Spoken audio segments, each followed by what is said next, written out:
I see, I said. Your sister has disappeared. Have you reported her disappearance to the police? The blonde girl shook her head. She looked very nervous and was starting to cry. No, I haven't told the police, she said. I don't want any trouble with the police. I just want you to help find my sister. She took a small pink handkerchief out of her handbag and dried her eyes. All right, I said. Tell me all about your sister. Her name is Elaine Garfield, said the girl. And what's your name? I interrupted. Helen Garfield, she replied. My sister disappeared a week ago.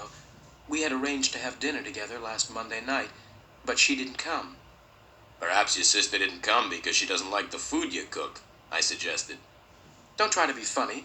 I flew all the way from New York to see her last Monday, she said angrily. Oh, so you don't live in Los Angeles then, I said. No, she replied quickly. I live in New York. I flew right across America to see my sister, but when I got here, I discovered that she had disappeared. How do you know she has disappeared? I asked. Perhaps your sister just forgot about the dinner. The blonde girl took a deep breath. Look, she said, let me finish my story. If you don't stop asking questions, I'll find myself another detective. Right, I said. I'm listening. I waited for my sister last Monday evening in my hotel, said the girl, but she didn't come. I telephoned her, but there was no answer. So the next morning I went to the office where she worked. At her office, they said that she had been to work the day before, on the Monday. They also told me that she'd left suddenly, in the middle of the afternoon, without telling anyone. After that, I went round to her flat, but there was no one there. The girl stopped for a minute, and then continued. Mr. Samuel, she said, I'm very worried about my sister. It's not usual for her to disappear suddenly like this. I'm sure that she's in danger, and I want you to find her. All right, I said. It may be easy or it may be difficult, but I'll find her. But first, tell me why you've waited 3 days before coming to me. That's none of your business, the girl said. Okay, I replied. Your sister's name is Elaine Garfield. What does she look like?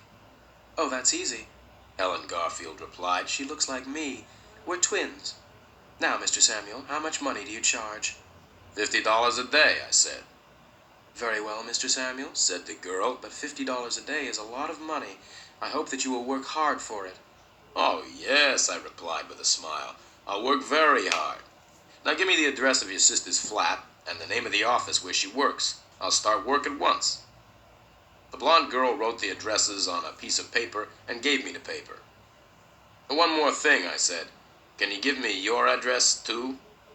That won't be necessary, she replied as she picked up her handbag. I'll come and see you again tomorrow afternoon at 5 o'clock. Goodbye, Mr. Samuel. Without waiting for an answer, the girl turned around and walked out of the office. As I watched her walk out of my office, I smiled to myself. This is better than cleaning my nails, I thought. Then I began my work.